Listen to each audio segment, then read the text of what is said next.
সুন্দরী মেয়ে মানুষ তাকে জেনার প্রস্তাব দিল, তখনও বলল ইন্নি আখাফুল্লাহ, আমি আল্লাহকে ভালোবাসি।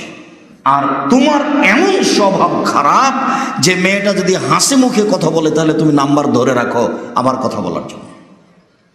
তার উপরন্ত ঢাকা শহরে তোমার বসবাস, মানে জেনার বন্যে ছড়িয়ে যাচ্ছে সব জায়গা দিয়ে, রাস্তাঘাট যেখানে। রাসূল সাল্লাল্লাহু আলাইহি ওয়াসাল্লাম বলেন, মানুষ যদি জেনা বন্ধ করতে পারে, জেনা, পৃথিবীর যে কোনো বিপদ থেকে বেঁচে যাবে, যে কোনো বিপদ। মানুষ যদি জেনা বন্ধ করতে পারে, পৃথিবীর যে কোনো বিপদ থেকে বেঁচে যাবে।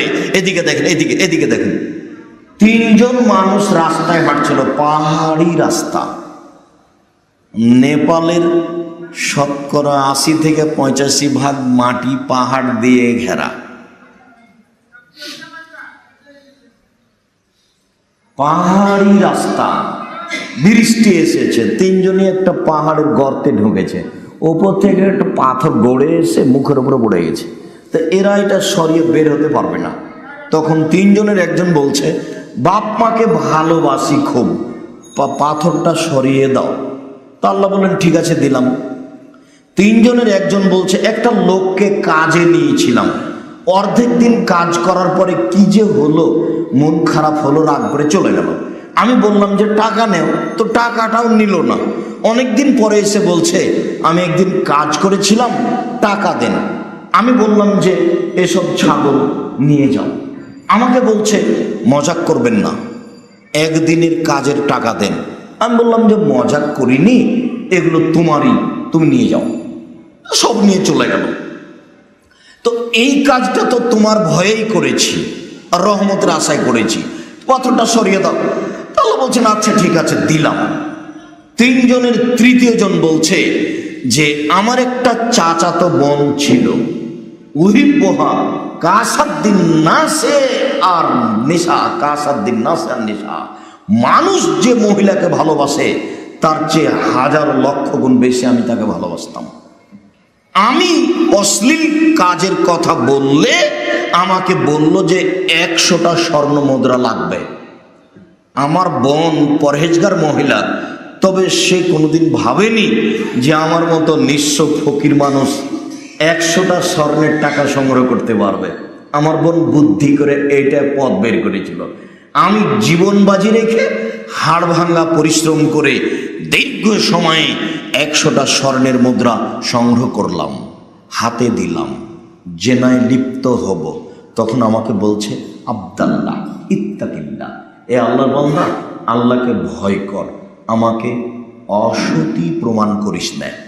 ফাকুমতু আনহা, আমি সেখান থেকে উঠে গেছি, আমি জেনায় লিপ্ত হইনি, তুমি পাথরটা মুখ থেকে সরিয়ে দাও। আল্লাহ বলছেন দিলাম। বুখারী মুসলিম। যে কোনো বিপদ থেকে আপনি বেঁচে যাবেন যদি তাকে কঠোর হাতে বন্ধ করতে পারেন। যে না আর জীবনে করব না, আর কোনোদিন মোবাইলে তার সাথে কথা বলবো না, আমি মানুষ, আমি পশু প্রাণী নই। পশু গরু ছাগলের না বুঝতে পারে, আমি অনেক দিনই বলেছি, মনে আছে মনে হয়, বুঝে না ওরা অন্তর আছে, বুঝে না, দেখেও দেখে না ওরা চক্ষু আছে, দেখে না, শোনে না ওরা কান আছে, শোনে না। উলায়েকা কালানাম, তারা পশু প্রাণীর মতো, তারা গরু ছাগলের মতো, তারা কুকুর শ্রীগেলের মতো পশু প্রাণী।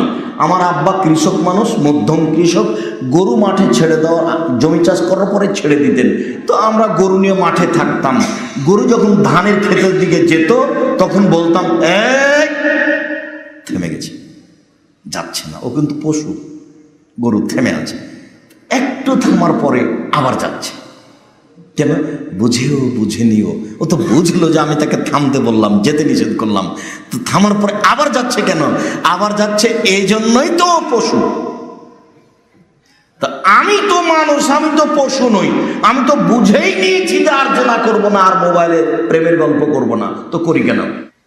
সম্মানিত মসজিদের মুসল্লি, আপনি যদি জেনা থেকে নিজেকে বাঁচাতে পারেন তাহলে বিচারের মাঠে আপনি বিশেষ ছায়াতলে থাকবেন।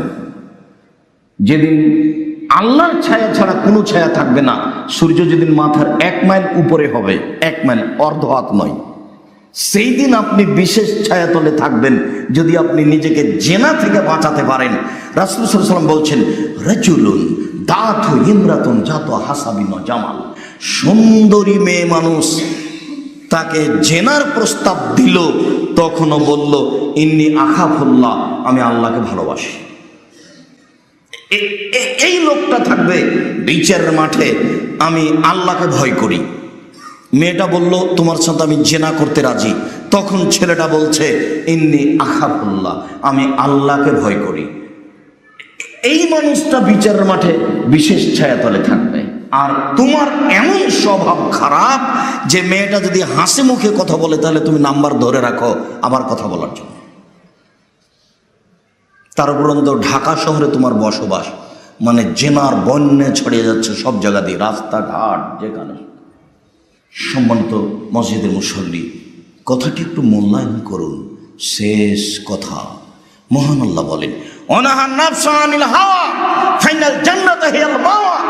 মানুষ যদি প্রবৃত্তিকে ঠেকাতে পারে, জেনাকে ঠেকাতে পারে, আমি আল্লাহ তাকে জান্নাতুল মাওয়া দিব, আমি ওয়াদাবদ্ধ।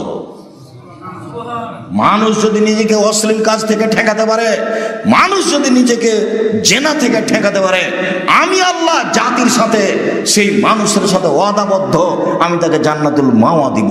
অনাহা নাফসা আনিল হাওয়া ফাইনাল জান্নাত হিয়াল মাওয়া। জি, মনকে জেনা থেকে ঠেকাতে বলল, তার জন্য জান্নাতুল মাওয়া রয়েছে। এই কথা আল্লাহ তাআলা বলেন। মসজিদের সকল মুসল্লি দ্বীনি ভাই বোনকে জেনা থেকে, অশ্লীল কাজ থেকে বিরত থাকার জন্য আন্তরিকভাবে অনুরোধ করছি।